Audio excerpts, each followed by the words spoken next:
And it's something that he worked very hard on, Sanjay, wanting to ensure always that he wasn't seen as taking credit, which is a double-edged sword, frankly, because as Prime Minister, you want to be certain that people give you credit for what you've done, because otherwise all of the rights and the schemes that his government came out with, he didn't get adequate credit for, because it never was a priority. But he always wanted to ensure that his work would, that way he had a very academic foundation.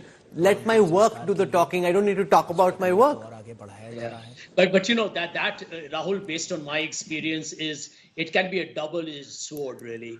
If you look at the 2004 to 9 phase, people actually loved the fact that here was a prime minister who was focused on his work, was not available all over the place for any PR or campaigning or propaganda. He let the party take care of that, and he delivered on what he promised. But you remember that 2009 to 14, the fact that Dr. Singh wasn't as visible and communicating when the crisis began hitting the party became his drawback. And this is why I say that politics is so fluid. His singular strength between 2004 to 9 became his huge liability between 2009 to 14. And honestly, since I was part of the party during that crazy turbulent phase, I can tell you the Congress really paid a price, because all the three leaders, Dr. Singh chose to be reticent, Rahul Gandhi was very contemptuous of engaging with media, and Mrs. Sonia Gandhi was struggling with health and had never been media savvy anyway. So when the top three leaders went silent mode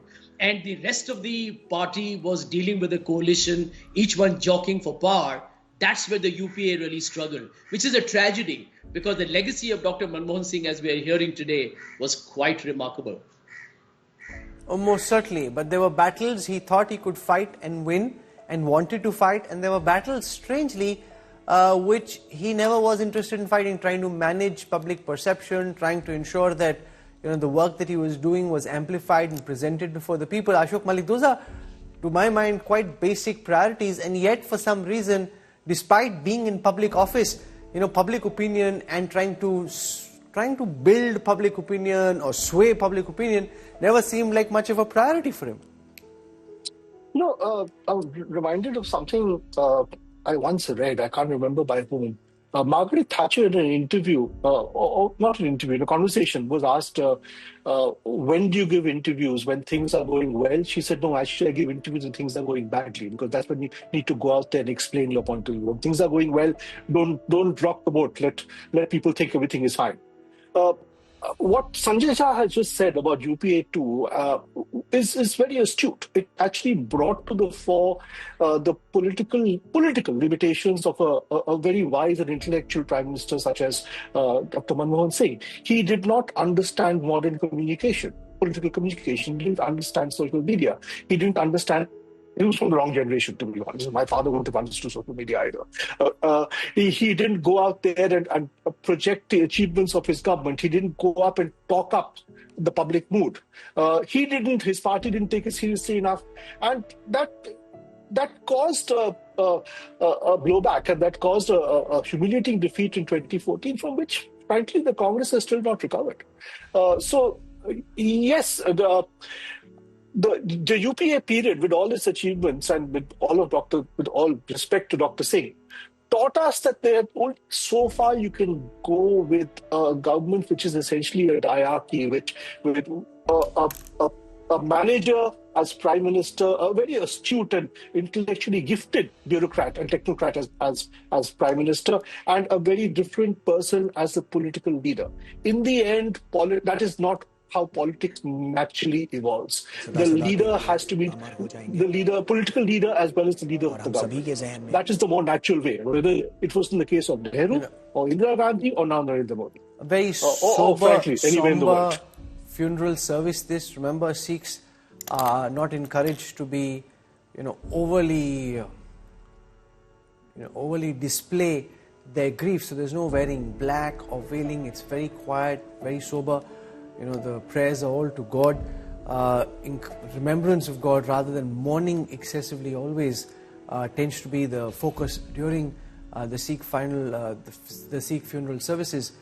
We see people like Manjinder Sirsa, who's now with the BJP, also helping out with the last rites. A lot of focus on seva, and they're also hugely religious. I mean, religion playing an important role in Dr. Manmohan Singh's life, and he always thought of himself as a devout Sikh, and that's something that he never overplayed. Aarti Jarat, that's the interesting thing. Unlike some people who wear their religion on their sleeves and have it in their face, he was deeply religious without ever overplaying the religious card. Absolutely. I mean, if you look at his family, Rahul, I mean, his eldest daughter, Upinder, she has short hair. She has not married a Sikh. She's married, out of her community. And, Manmohan Singh was broad-minded and liberal enough to accept that. Although he himself was a deeply religious man and, I believe went to the Gurdwara quite often and so on.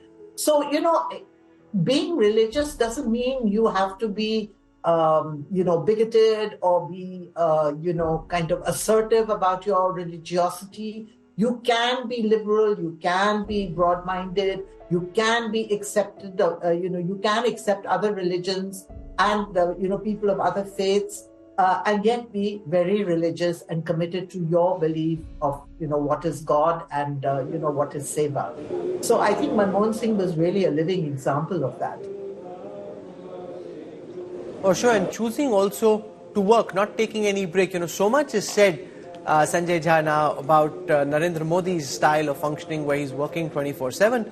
For those who worked in Manmohan Singh's office in the PMO at that time, said he too worked non-stop. I mean, there weren't those many public functions. He wasn't speaking to different kinds of audiences during the day, but behind the scenes he was working, from the moment he woke up to the moment he slept, non-stop, 24/7, 365.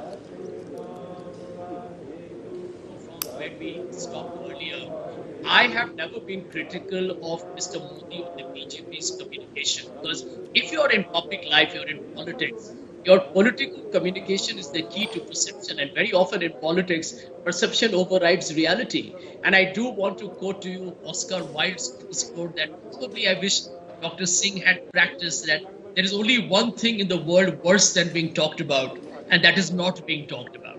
And I think if you are in politics, you've got to do the good things, and you've got to be seen to be doing the good things. And when you make a mistake, you should have the ability, without indulging in a sleight of hand or doing any falsification or fake news, but you got to be able to handle that crisis. And I do believe that is really where the fault line of the UPA 2 in the last 2 years, I mean, that was the real weakness, honestly.